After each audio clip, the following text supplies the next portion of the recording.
Okay, thank you everyone. Before we start, I'm just going to give us some context to frame the discussion because two voices, it's a very long and vague title, so I just want to give us some context in order to understand it. Now you guys can hear me. Okay, Two Voices is about poetry and life. It's about the interior life of the poet, but also how the exterior both shape and reshapes their worlds and identities. Two Voices is about how these poets access magic out of the quotidian and teaches us, the readers, to tap into that magic as well. Two voices lead into 10 voices, then into 100, then into thousands of voices. Okay, welcome to the talk. Today we want to make the session as intimate as possible. Um, so we're just gonna start talking about their life, their poetry life, and expand it and retract it as however you want. Okay, so in your first collection, you spoke about poetry as a private act, and I want you to talk to me about how is poetry a private act for you, and why is your private act now coming into the public?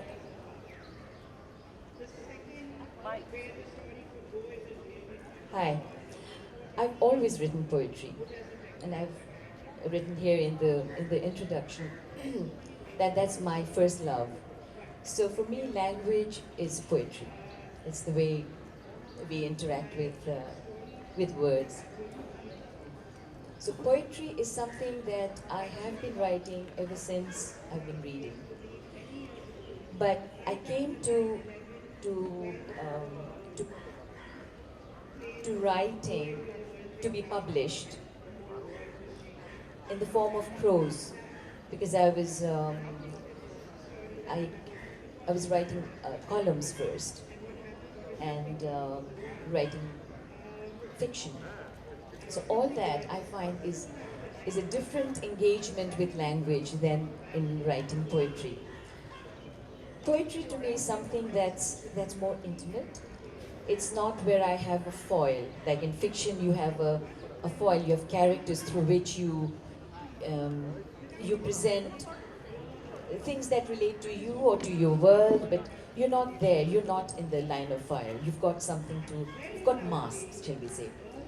Um, that was true also of my columns, where these were personal columns in the sense that I was writing about my world, my life, the place where I found myself, which was Italy. But even in writing a column, there is a certain persona that takes over. But poetry, in fact, that was one of the reasons I was very reticent about ever publishing my poetry, is because it's almost like it's self-revelation. And um, all my poems are, at least the ones in this book, are about how I find myself at any moment in time or any place. Um, and although it says in the book it's a debut collection, I find that often the word debut is interchanged with the word novice, maybe someone who's come new to the field, which in my case is not true. As I said, some of my poems have also been published in a more scattered way. I don't have the book with me, but my first collection, An Abiding City, which is also available at, it was the UPL published it. There were a lot of poems in it, but it came out many years ago, and there was a lot of people. In fact, yesterday you were there, and Fakhrul Alam was saying that, "Oh, Neeman, I didn't know you wrote poetry," because they never saw that book. And poems have come out in various magazines, etc., but in a scattered way. So now, this is actually my first collection. So now, Private Act has become more public. The private act has become public, and this is what I see in both of your work, the private act becoming public. Neiman talked about poetry taking off your mask. Do you feel the same? And how has your private act become public? Good morning. Thank you so much for coming. I think this is a question I've been asked before. I've had readers, students ask me how I could bring something so personal as my poetry. Maybe it's the nature of my poetry, it seems confessional, it seems private, how I could expose myself in that very vulnerable way. But I think I have a slightly different interpretation of what private and public is. I think that poetry is one of those unique genres where the public and the private collide. And it's a space in which I can be both individual and universal at the same time. If that were not the case, then readers would not come up to me and say, I saw myself in that poem. You spoke about that heartache, you spoke about that moment of realization, or whatever it may be. If it weren't universal, and if it were solely a private act, then they wouldn't make those connections. So I think I look at poetry in the sense that it is not, it's private in the sense that it is born out of my experiences, but not all of it is private or unique to me. The experiences are not mine alone. The experiences belong to my readers, they belong to my parents' generation, to my son's generation.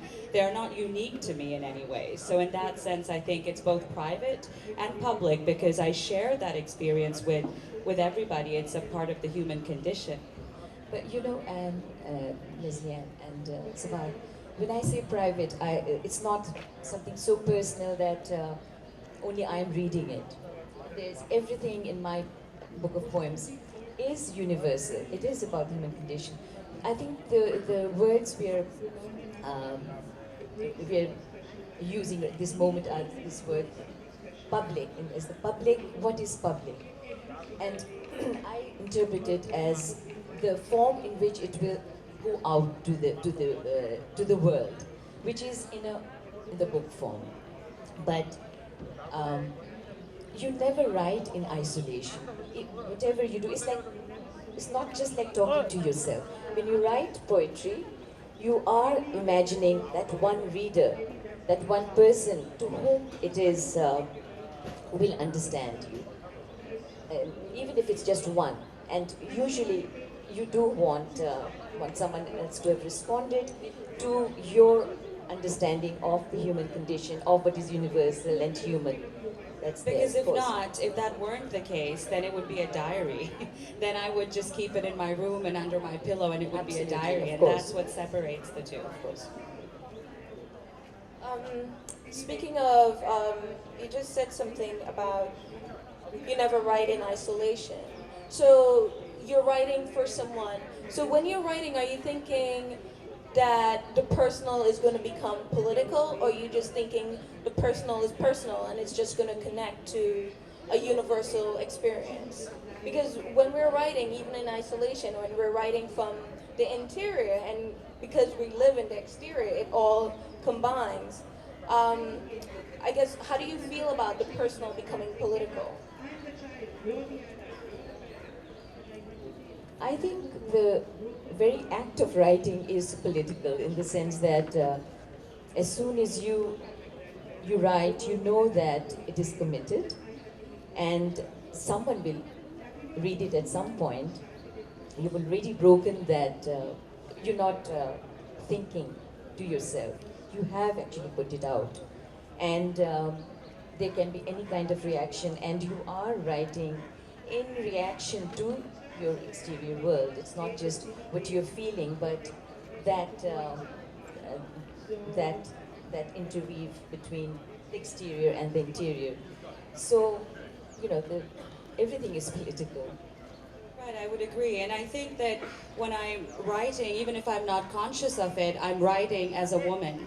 I'm writing as a Muslim woman. I'm writing as a mother. I'm writing as a divorcee. So there are all of these identities that are part of who I am. And I might not be conscious of that.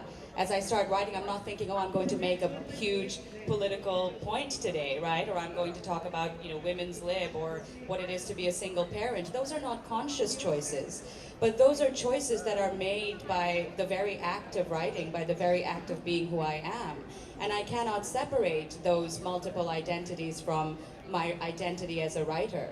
So I think that Neeman is very right. This is just writing it, exposing all of who you are, all of those identities to the world is in itself a political act, whether you're consciously aware of that or not, or whether you consciously make a point or not. And we perhaps often think of political writing as, revolutionary writing, or, but I don't think, I mean, that's maybe in its extreme form, that might be political. But I think every little act of writing where I'm putting myself, my views forward as a woman, as a mother, as a teacher, or all of the things that I am, those are all, minute political acts on my part. Very true. Because, you know, I feel that poetry, for me, poetry is not, it cannot have a manifesto.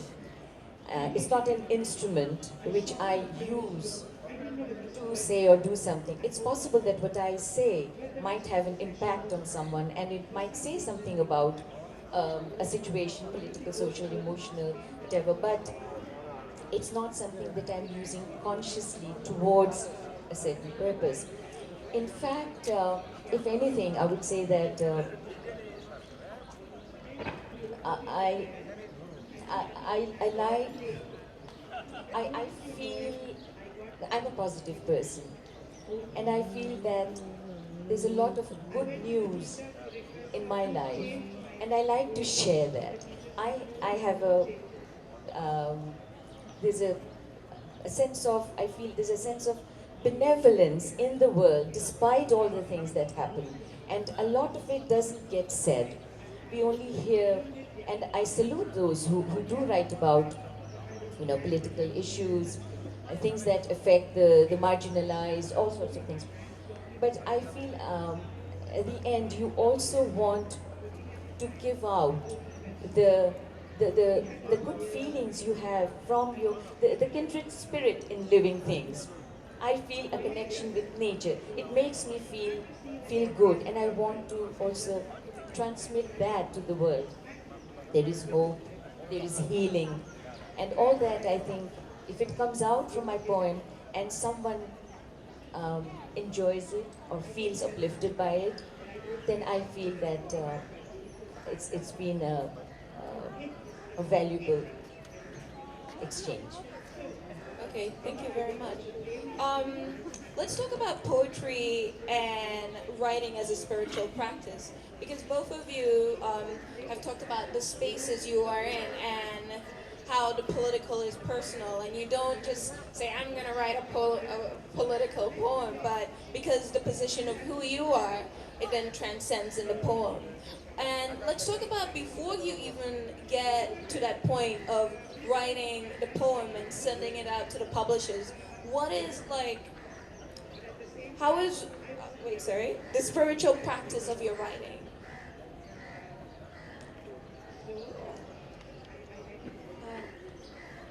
And for me personally, it is a spirit. Which I've heard that word is has many nuances, but it is a spiritual practice. It certainly is something that brings me comfort, and it brings me joy. It brings me peace. So in that sense, it's my yoga.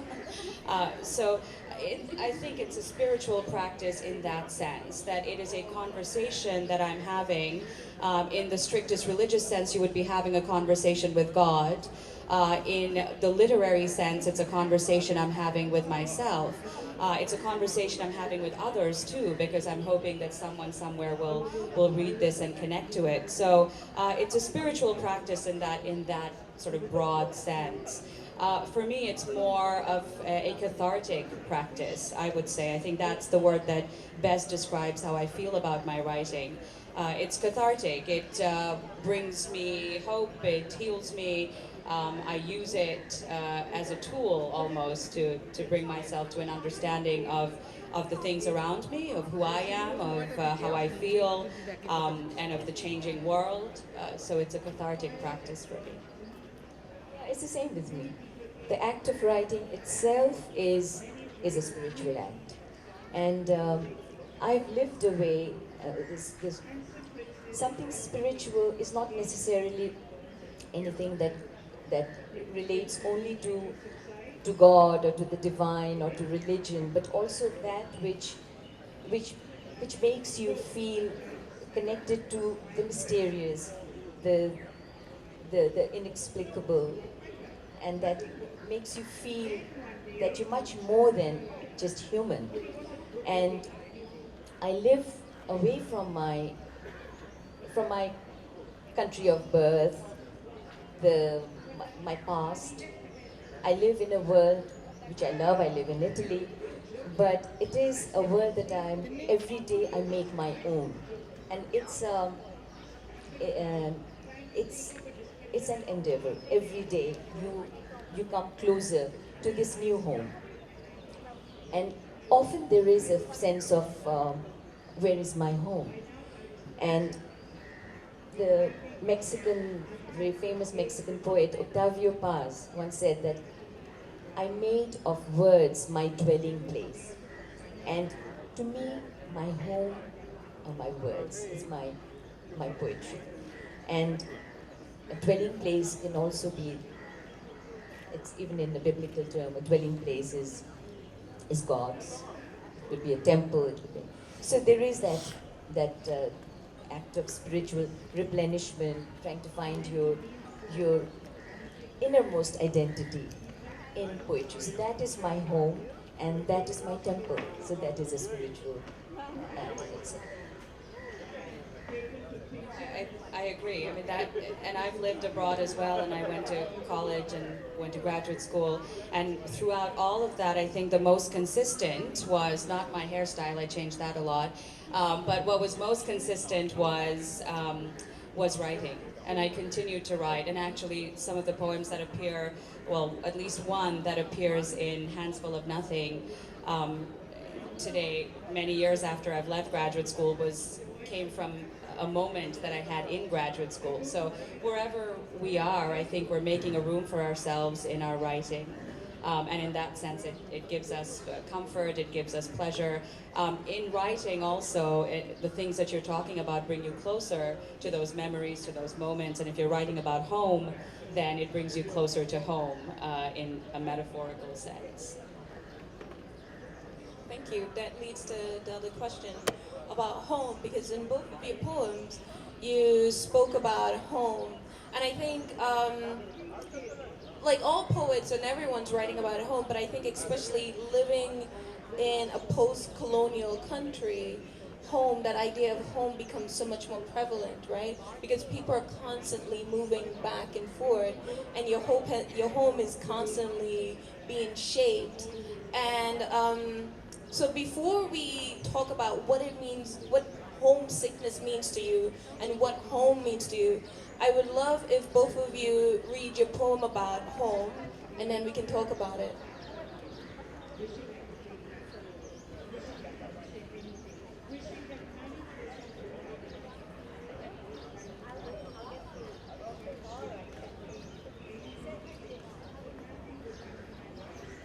My book has all kinds of poems. There's some about places.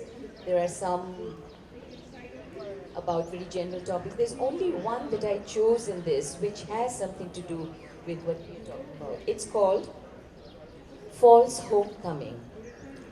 It was written, I see here, in 1995 when I came to Dhaka, and it says Gulshan. I had just, I think, moved back for just 1 year, and usually I come only for, my husband and I, we come for brief spells. But I came here to live for 1 year. False homecoming. Old country, young suburb, new home. My year's abode, child's treehouse, precariously cheerful, overlooking the green grime of a city, returned to after an entire life lived elsewhere. This apartment retreat, high island hideout and refuge from the terrors of that brutal knowledge that what's out there is no longer mine. From the white French windows, an air-conditioned view of a genteel man-made lake and a sky edged with the vermilion of gulmohar trees. In the distance, floating in willful myopia, all the rest. Squatters' hovels, industrial smokescape, loud mosques, quiet lives, cars dulled to a din like fading memory. The absence is inside, in this window pane, which keeps out the howling wind, and this introverted sunset, hung over the terrace like nostalgic paintings of some distant land called home. Thus, this brand new domicile, with nothing of childhood, nor first leave takings, nor the homesickness I think I've been cured of, is so well suited for my clamoring, as always, for that place on the other side of this sunset, the place from where no wanderer returns, a life lived elsewhere.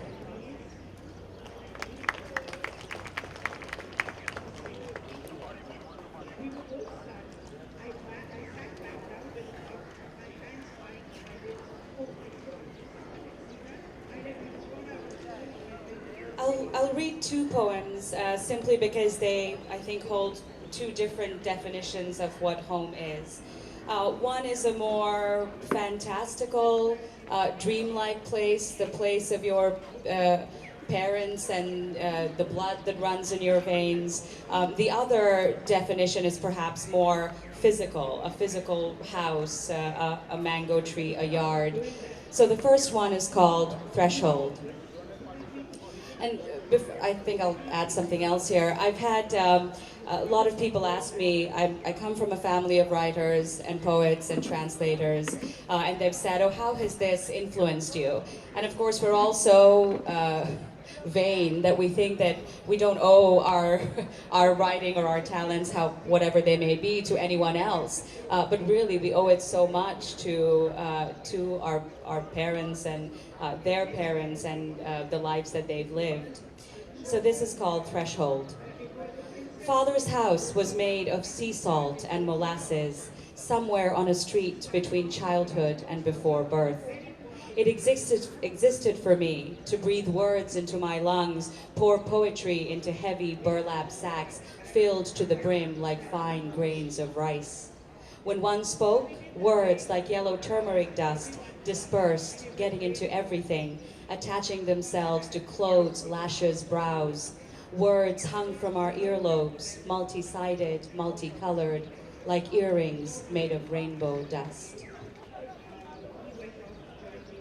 The next one is answers the question, I guess, perfectly. It's called homesickness. And wherever I've read this, I've given a little story behind this poem. I went to graduate school in Texas, and a friend of mine asked me if I had seen the bluebonnets. It's the state flower of Texas, and it grows wild along the highways.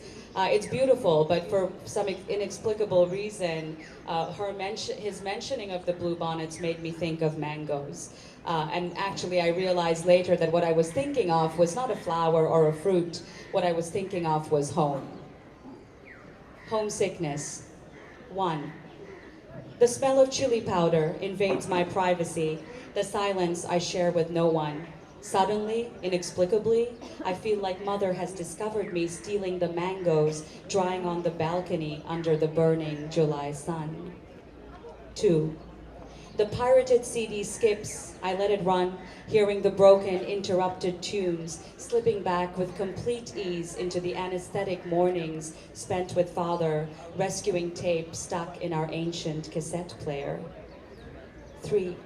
7 a.m. and I'm awake, creeping downstairs, opening the rusty latch, knocking on Grandma's door, revealing the similar sleep cycles of 8 and 80-year-olds. It's not over. I have to turn the page. 4. Getting dressed for my cousin's wedding, refusing to wear what Mother wants, aggravating Father, delaying our departure, clothes strewn across the bedroom floor sprinkled with talcum powder. the only kind of snow I had ever seen. 5. Heavy rain beating against the umbrella, weighing down its cheap fabric, touching my face, sprinkling cool water on my short arms kissed by humidity, and the taste of salt on my upper lip reminds me to tell you, I have loved you always. 6. Walking towards the house, trying to avoid the garbage spilling into the streets, refusing to be confined to cement enclosures built by the city, walking back to the store to demand that extra loaf of bread they charged me for. 7. The black iron gates open with difficulty, worn down by age and the wet weather. Grandmother stands at the entrance, awaiting our arrival from school, bending down with arthritic knees to help us with bags we were old enough to carry. 8. The door slams shut, the sharp noise breaks the silence of mid-afternoon. The cool marble floor reaches up to greet me. I step off the high wooden bed and run, in fear, perhaps even anger, towards their room. The door swings open. She sits silently, as always, silenced forever. He rises from his mahogany armchair, long enough for me to see the fire in his eyes, burning his hand, setting her cheek aflame. 9.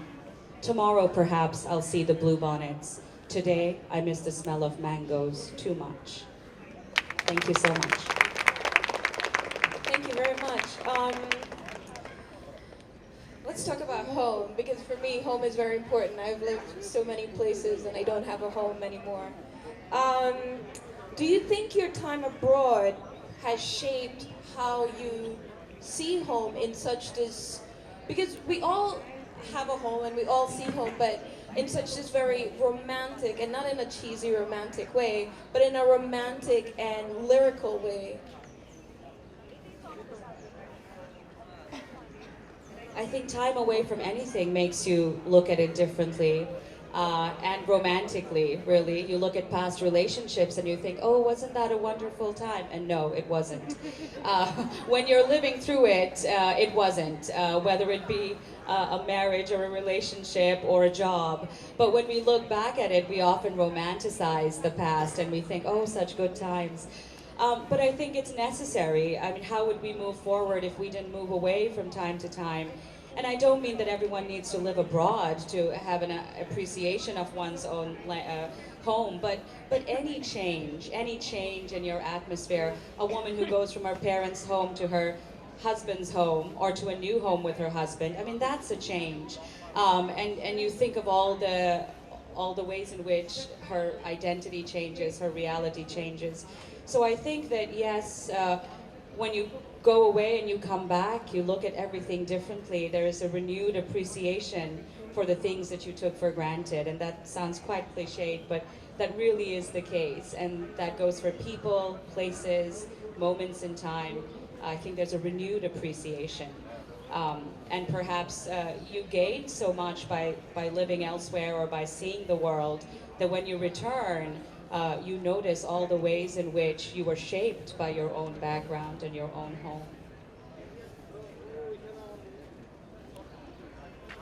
Yeah, I think what Sabahat said, that homesickness is not necessarily a condition for those who physically live away from where you started your early life.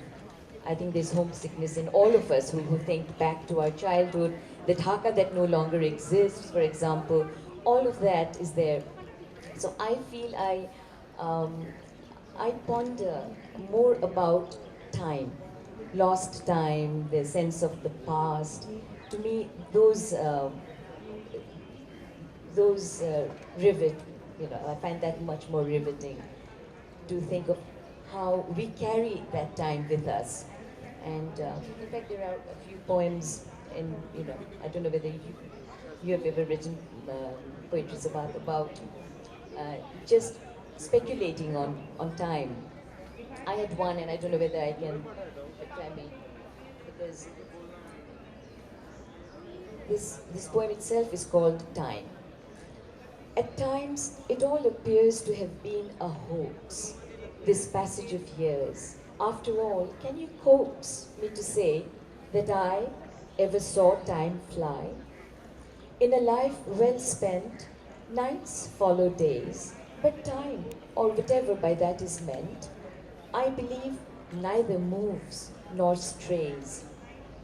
All along it has stood rooted nigh, while I was the one to fly, landing on this elusive moment that I call my present. I sense this point to be when I am most aware of being alive and wholly here. And in this embracing now, I dare to see without fear the entirety that is rife with all the unclocked hours, past and future, that fuels and powers at once my life, to my myopic eyes laid bare, with nothing more to spare, it would seem, all here. Yet something there is that extends and towers beyond the ticking, secrets whispered to an inner ear. It's like that moment of waking from sleep to a void of memory, an absence so deep within of soul's backstory that waiting for the hoary, familiar face of the self to return from some other place, timeless and true, like a thrashing bird that flew into a room without an outside view. That's my perception of time, unproved, I know, and perhaps a warped dream. Yet once allegedly the sun too moved, till it was finally retired to being in its fixed lonely spot in the universal scheme. This might well be true of time, and I've believed this forever. It will be discovered, like a truth sublime, that it was never a winged fleeting thing, this god of time, but a dense placid sea of unmoving slime, the melting bones and skulls of unmemorable days, while our spirits, brave homeless gulls, eternally voyaging the length of our dreams, till exhausted we sink or rise momentarily into the grand sum total, the lived times of our lives.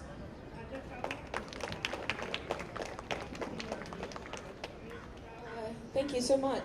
Can you give us a deeper analysis? Why is homesickness, or the idea of home, is connected to time?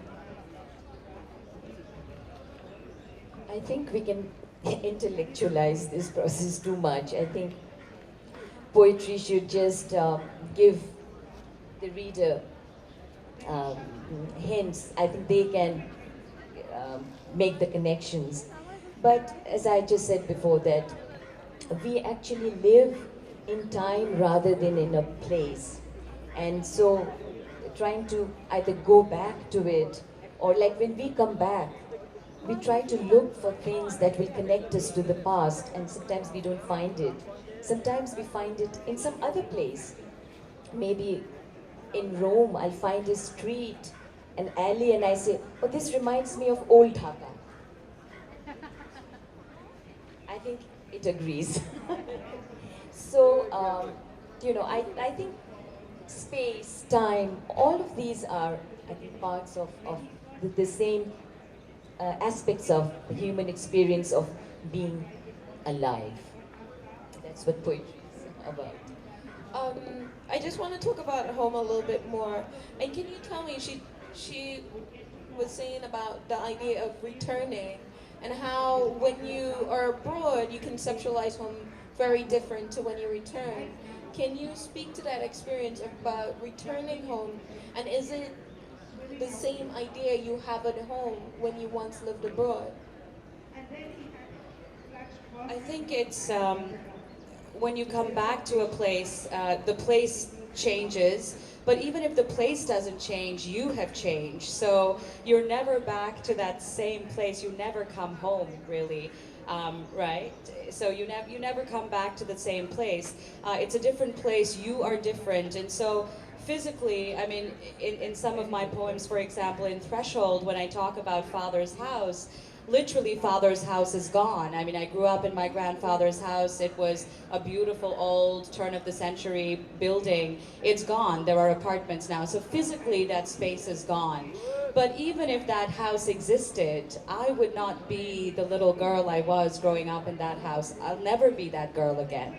So it's really a matter of when you come back, I mean, everything has changed. And in today's world, of course, it has other nuances. I mean, political change, violence, bloodshed. I mean, people are losing homes. I mean, when I think about it seems like a paradox that the more we are making our homes in so many different places in the world, people are losing their homes at the same time and having to flee areas of violence. So there's that very real version of home and losing your home, and there's the softer, more comfortable version of people like us who've lived abroad and returned home.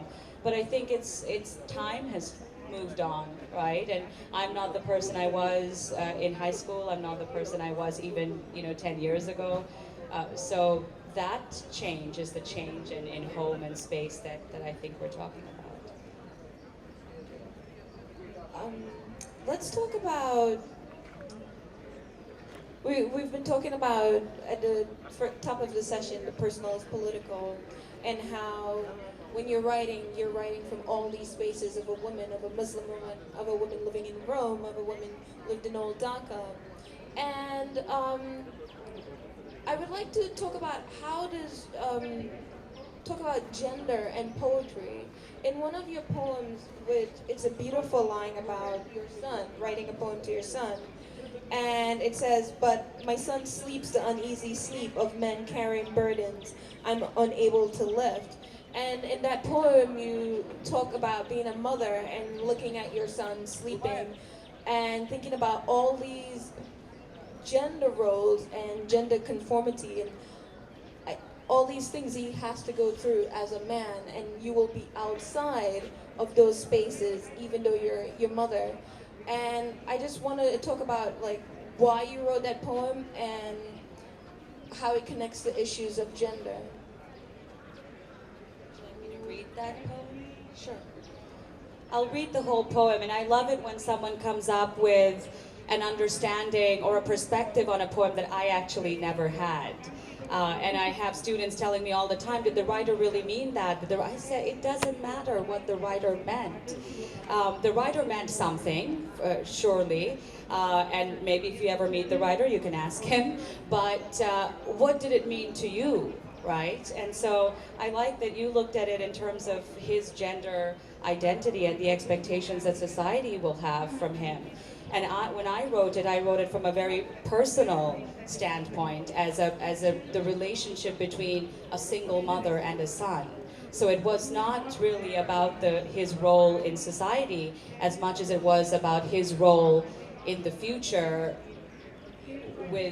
without two parents, looking after him. Let me just find it just a second. Give me a second.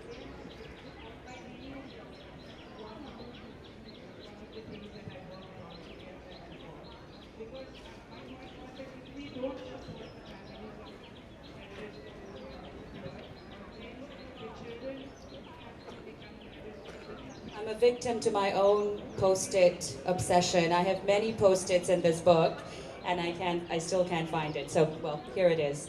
It's called Fast Forward. My son sleeps, snoring softly, dreaming the dreadful dreams of men.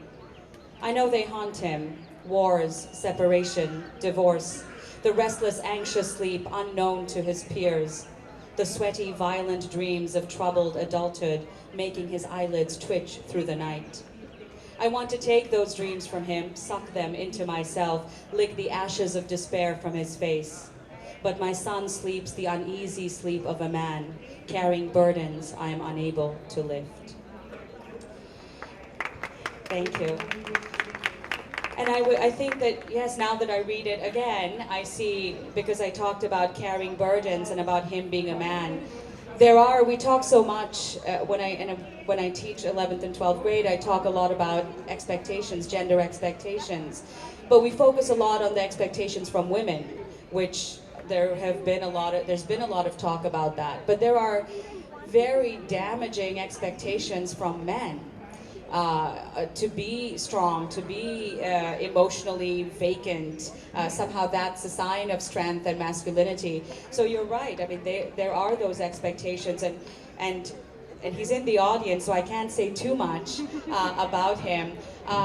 But he is a stoic character, and I find that he has already adopted those guidelines that society has placed for him, right? That a man should be a certain way. He's not even 10, and yet he is very much the private, introspective, swallow your feelings kind of man. And so that worries me. That worries me, and that's part of what I said in that poem. On a more personal level, it is about the consequences of the choices you make in life.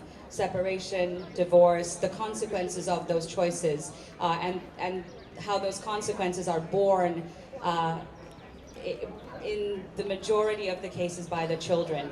If you have children, then they bear the consequences of the choices that you have made in your life. So that's not to say that everything won't turn out well for everybody concerned, but it certainly is one of those burdens that I've talked about, were those personal struggles and burdens that he will carry, like many children like him carry through life. My favorite line in this poem is "suck them into myself and lick the ashes of despair from his face." And it's like it has teeth, you know, and it just bites me in the stomach. And I think it's because mothers. I'm not a mother, but I have a mother, and I think mothers always feel it's their responsibility to take on the burden of their children, and they want to take it on because they don't want their children to suffer in pain, even though they know they will. And I just like how you brought this very visceral and sharp imagery to that poem, right? So it's the mother is having a burden as well as the son. And we're all sharing burdens from our family and ourselves.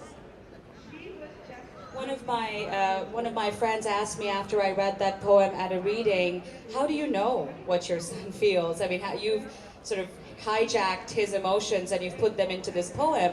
How do you know? And I don't know, but this is my guilt speaking, and it's really my burden, right? I'm projecting it onto him, but it's my burden and my guilt and my confusion that I'm projecting onto him.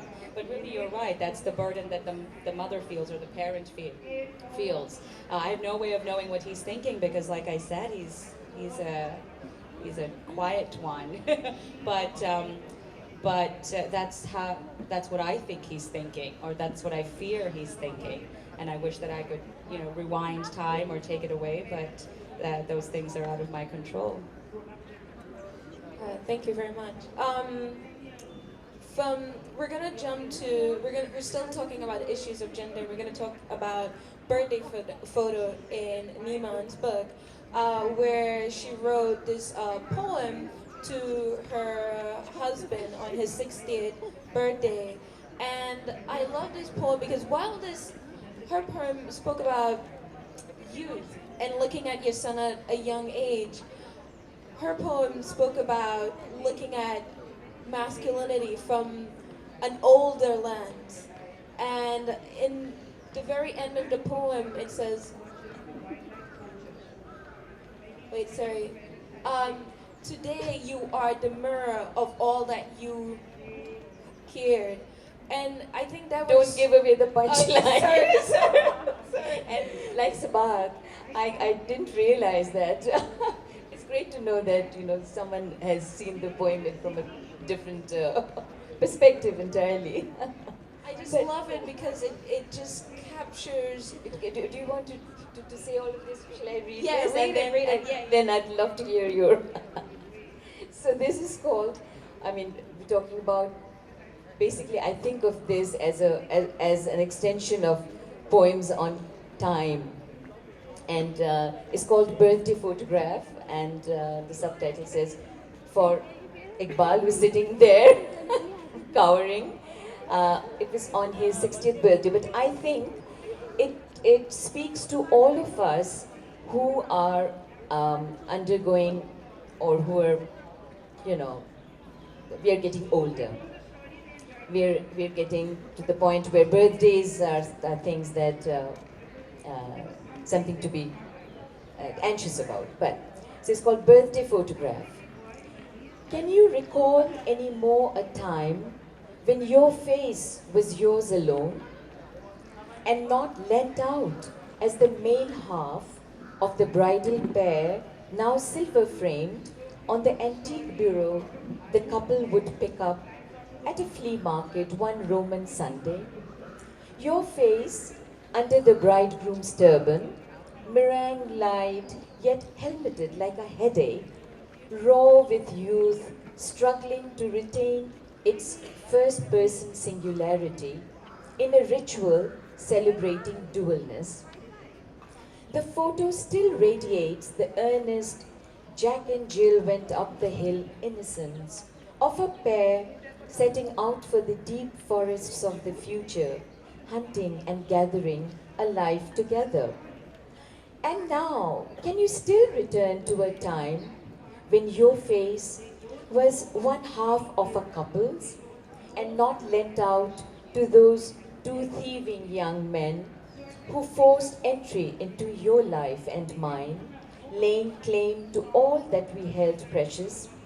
They took away everything: your brows, my double jointed fingers, your smile, my temper, our truths and dreams, and left us only a pile of photo albums scattered with faces that were once I or you or they, and now fused exemplars of the first person plural. So today, as you enter a ripe age, when certain trees like the olive finally begin their true life of fruition, tell me, can you still recollect a time when your face was your own and not lent out for safekeeping to those others, to the us, guardians and inheritors, root and fruit of your life's tree? Today you no longer recognize your own face. You have moved beyond your image, shared and distributed your essence.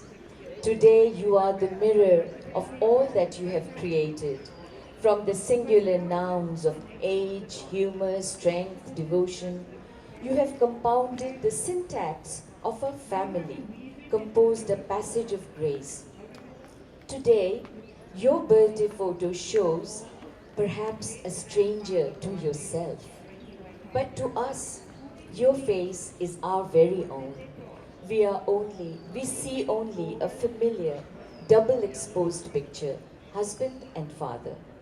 Today, weary traveler of long distances, who has tamed far off places and brought the world home to enrich your life and ours, we wish you the best journey to finally find the face that was always yours alone.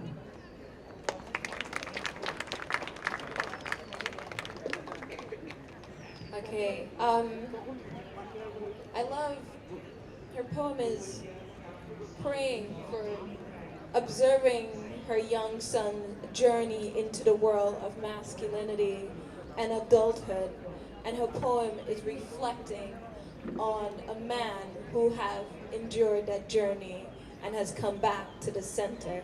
It's so beautiful. I can go on and on and on because I love poetry, but for the sake of time, I want to open it up to people with questions. Please, no comments. Comments, yeah, why not? Comments, keep them short. Okay, go for it.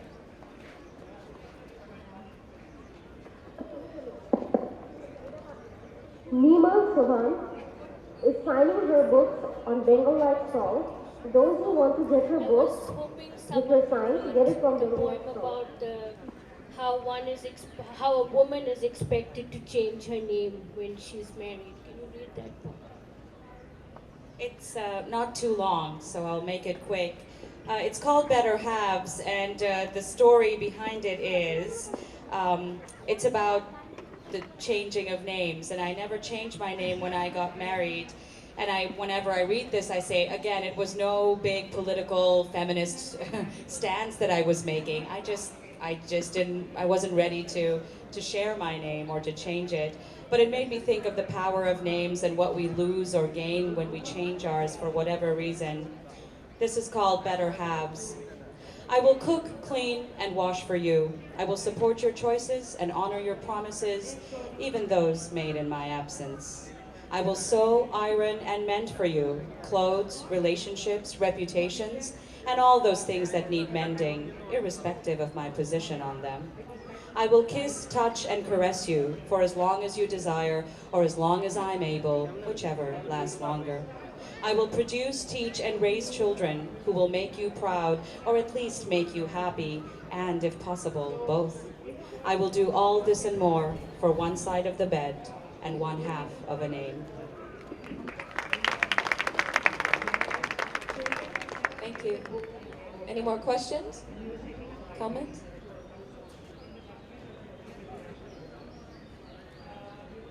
Oh wow, we are on time. Okay, I just wanna. No more questions. I'm just gonna end. I'm just gonna. Do you guys have any final thoughts? Final. Okay. I just want to read this line, and then we can end on this line. Today you are the mirror of all that you have created. And I want to read that line because I think it's important for us to be mirrors of each other and to show beauty. We should be reflecting beauty and peace and joy within each other. There's so many things happening on our exterior that always threatens our interior, threatens to bring us down and threaten us to go down to our last skin as human beings. But I think we always need to rise up and be mirrors of each other. So I hope you guys go out and enjoy more poetry and more reading and be mirrors of each other. Thank you for joining us today. Have a good afternoon. My book is available at the Bookworm.